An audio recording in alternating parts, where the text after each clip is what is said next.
All right, it's October, and you guys that live in the northern climate know that ice up is coming, but you can still get in some really good action if you use the right lures. So let's pick off the top 5 lures on my list. First is the lipless crankbait.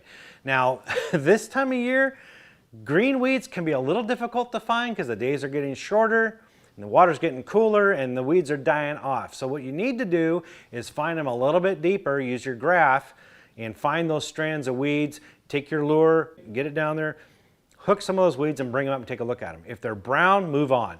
If they're green and healthy, that's what you want to target. Now this technique with the lipless crankbait is different than what you've been fishing all year long. Now lipless crankbaits are good year round, but it's how you fish them, where you fish them makes the difference. Here you want to target those green weeds, and instead of casting and winding, here you're doing a jigging technique. Throw it out, let it sink down to the tops of the weeds, and then rip it out.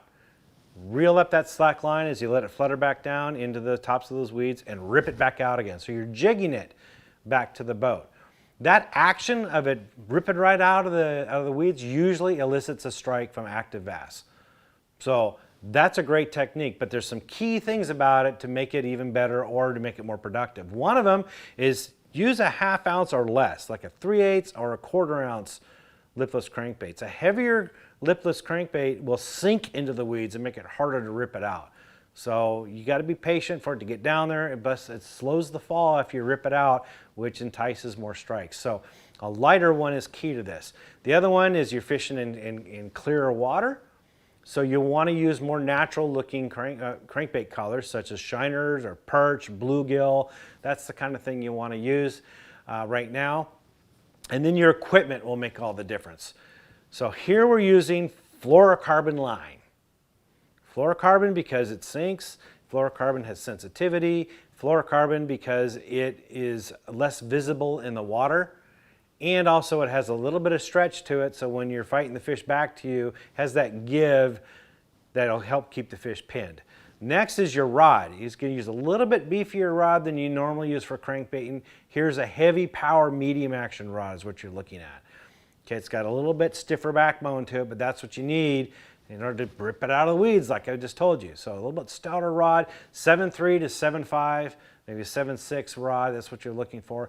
And your reel needs to be a faster gear ratio, above 7:1 to 1 gear ratio, so you can reel up that slack line quickly and keep with the bait, because a lot of the times the fish are hit it when it's falling. So you need to have connection with that bait as it's falling, and a faster gear ratio will enable you to reel up that slack line and keep your rod in that hook set position ready for that bite. The next lure is spinner baits. Now, as fall progresses, the crankbait bite will start to die off, but they still will hit spinner baits. They'll still hit moving lures.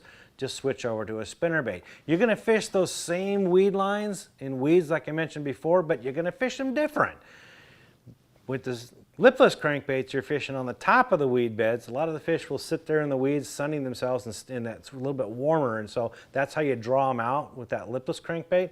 With the spinner baits, you're targeting weed edges. This might be the outside weed line, it might be pockets and holes in weeds. Areas that's got scattered boulders or stumps can be really good because those form those weed lines and those holes. If you've got them right along the outside weed line mixed in, that's even better. What you want to do with the spinnerbait this time is get it down to the base of the weed line. A lot of times the fish, when it's colder out, they nestle down, they get right at the bottom of it, they snug up right on the bottom of the weed line. Cast out there, get it down, let it sit on the bottom, and then begin your retrieve. What you want to do is get the spinnerbait just off the bottom, but moving along the contour of the bottom, just barely. So it's kind of a slow rolling technique. You don't want it to get up and away from the bottom because now you're getting away from the fish. So in order to do that, you need a heavier spinnerbait. I like to use 3/4 ounce spinnerbait for this.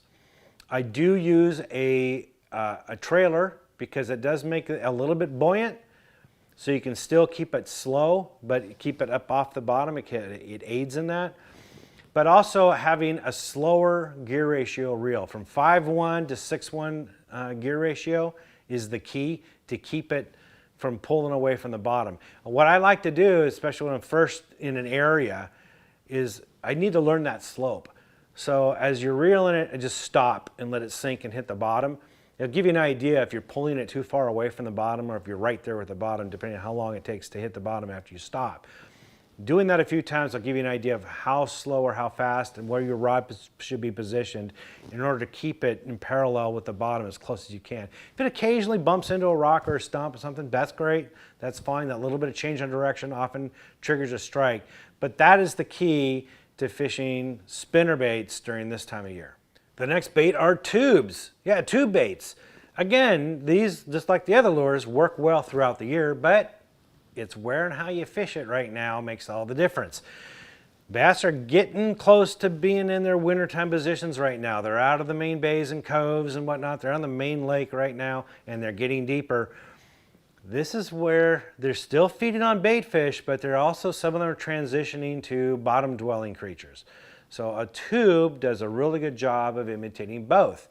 The key is with the jig head that you use. The jig head's going to be like an 1/8 ounce jig head where the eye is at the top. This is what you want to do for your targeting bass that are still eating bait fish. You find the schools of bait fish on your graph, and what you want to do is take your tube and cast it above or below. You want to work the tube above or below the school of bait fish. You want it to look like one bait fish that has wandered off from the school. Easy prey for the bass. So that's what you're trying to imitate. And you do this by kind of swimming your lure back, giving it little pops with your rod. You just kind of want to wiggle it and make that lure dance. With the eyelet at the top of the tube, it's going to make that tail flick up and down as you pop it back and forth with your rod as you reel it in. So you do that, making it look like a little swimming bait fish. So the color's got to be, you got to mimic a bait fish, so make it a shiner color or perch color. So you're looking at clear with silver fleck, smoke with pepper flake, watermelon seed with red flake, those kind of colors. That's what you're looking to use for this type of technique. The other one is when they're on the bottom. And here you're imitating crawdads or sculpin, something like that, that's feeding on the bottom of the river or the lake. Use a little bit heavier now. We're doing a 3/8 ounce to a 1/2 ounce ball head jig. Same thing with the eyelet sitting straight up. But here you're dragging it on the bottom. No popping and wiggling, dragging on the bottom. What happens is as it's moving along the bottom, it's hitting little things, the tail is coming up like this. It's popping up, it's rolling on that ball head and popping. So it looks like a little crawdad moving on the bottom or a bait fish nose down feeding on the bottom, paying attention to that, not looking at surroundings, looking all vulnerable, right? The bass will come up and just swoop down and pick it up right off the bottom like that, right? Kind of a cool thing. You just got to maintain bottom contact, and sometimes you got to go heavier if it's windy out or you're dealing with current. You might have to go a little bit heavier than that, but typically I don't have to go any higher than a 1/2 ounce to do this technique. The key here is you're using spinning gear, all right? Spinning gear rules supreme with this because the hooks are a thinner diameter, you're using a little bit thinner light line and lightweight. The line, I'm using 6-pound line here. I know it's a little scary for some of you guys to think about that, but 6-pound line really enables that bait to the freedom to move about and act real natural, and still gives you the sensitivity you need. Plus it's lower visibility. I'm using straight up fluorocarbon tying directly to the lure. No leader, no snaps, swivels, nothing like that. It's just straight up, all fluorocarbon spooled up, tying directly to the eye of that ball head jig. That's the key to it. It really is. And I use a rod that's about a 7'1", medium heavy fast action rod, and that works for this technique. The next lures to use are jigs. Yeah, again, a year-round lure, but where and how you fish it this time of year is critical. It's the difference between catching fish and not, so pay attention here. What you're targeting here is inside weed edges on the main body of water, the main lake. The main lake, it takes longer amount of time for it to cool down, so it's still going to be warm. Those inside green aquatic vegetation will be a bit shallower. This kind of goes against the grain. This is important, listen up. A lot of people are fishing deeper this time of year, but that inside green weed line on the main body of water typically will be shallower than where most people are fishing. And this can be really productive. These bass are still cruising up along there, chasing bait fish and crawdads and other things. Those are going to be your most active fish right now. So that's why you want to target them. With a jig, what you want to do is you cast it up shallow and work it down towards the weed line. Steeper banks are better for this technique. Ones that have rock, riprap, that sort of stuff, even better because it stays warmer longer. That's ideal. Doesn't mean if you don't have it, you can't fish it this way, but in an ideal world, that's what you're looking for. Cast it up into shallow water and work it with your rod to drag it down towards that weed line. These fish that are cruising that weed line and hunting, they'll see it coming and come up and grab it. They'll usually hit it before it gets to that weed line. Once it gets to the weed line, while you're there, reel it up and make your next cast. So the key with equipment here, you can start off with a 3/8 ounce jig, that's fine. You might bump it up to a 1/2 ounce if it's a really steep bank, or if you're dealing with a lot of wind or current. So a 1/2 ounce is definitely not out of the question. I fish it with 20-pound fluorocarbon line.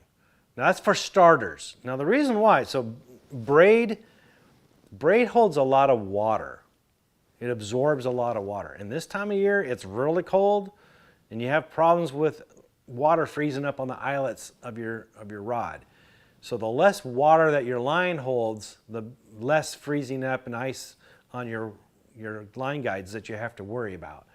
So that's why I go with fluorocarbon. It still absorbs water though, but not as much as braid. But if I'm still having problems with icing, then I'll go to monofilament. 20-pound monofilament line, that holds the least amount of water, and that can really cut back on the amount of freezing water on your eyelets. So just kind of keep that in mind. I start with fluorocarbon and then I adjust from there. I like fluorocarbon because it offers more sensitivity and it's less visible. The other bonus of monofilament, if you went to it, it's a thicker diameter, and when your hands are really cold, it's a little bit easier to handle and manage, tying knots and whatnot. Again, tie directly to it. I don't, for this reason, again, no braid to fluoro leader, any of that, because you're going to get the ice up. So I don't use any braid in this situation.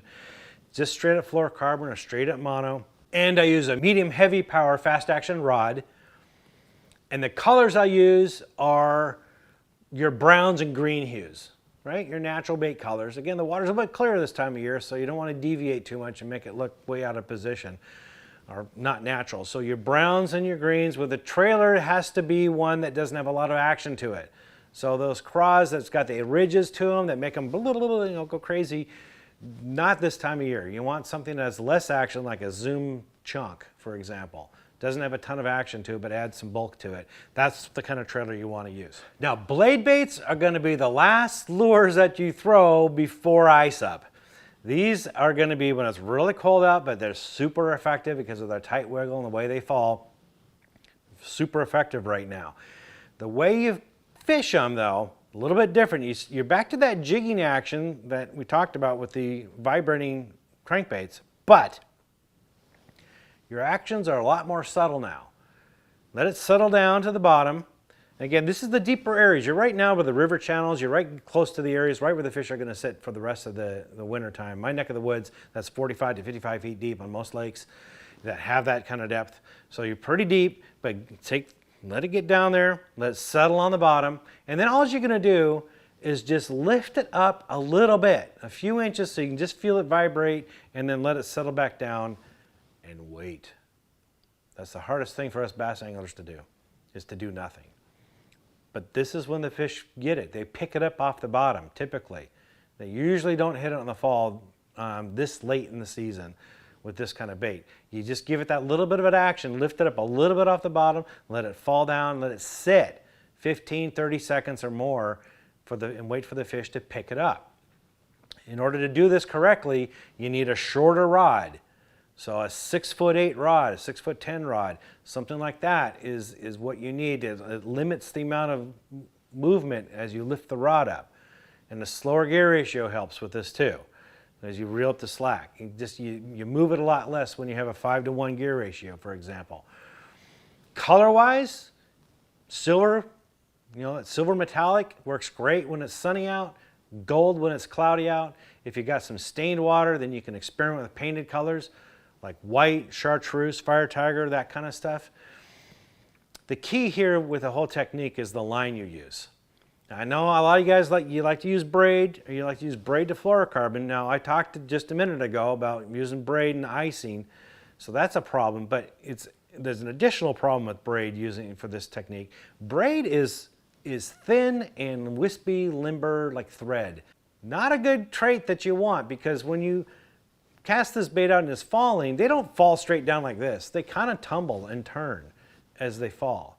As they, they're flat-sided, they catch, a lot of friction as they come down, if you want to call it friction. That's not true. Some guys go, it's not friction. Yeah, okay. But you get the point. The hooks can foul up in that braided line because the braided line is just all nice and wispy and it's limber, and it can get tangled up, and it'll be fouled before it even hits the bottom, or it can foul while you're doing this jigging technique. So braid isn't really a good choice for this. I like to, again, go to fluorocarbon because it's really flexible. I try to stay away from the monofilament because it's not as flexible, but monofilament is pretty limp and limber. It works really well for this technique, but it's still stiff enough where it tends to stay out of the hooks. Another thing you should do to prevent that from happening is take a locking snap and connect that to the bait and tie directly to the snap. Okay, it's not a snap swivel. Snap swivel's too heavy. It's going to just cause more problems. Just a snap tied directly to that with your fluorocarbon line. That's how you work this, and this is how you're going to catch a lot more fish just before ice up, and you're going to have yourself a fantastic fall using all 5 of these baits. Hope that helps. For more tips and tricks like this, visit bassresource.com.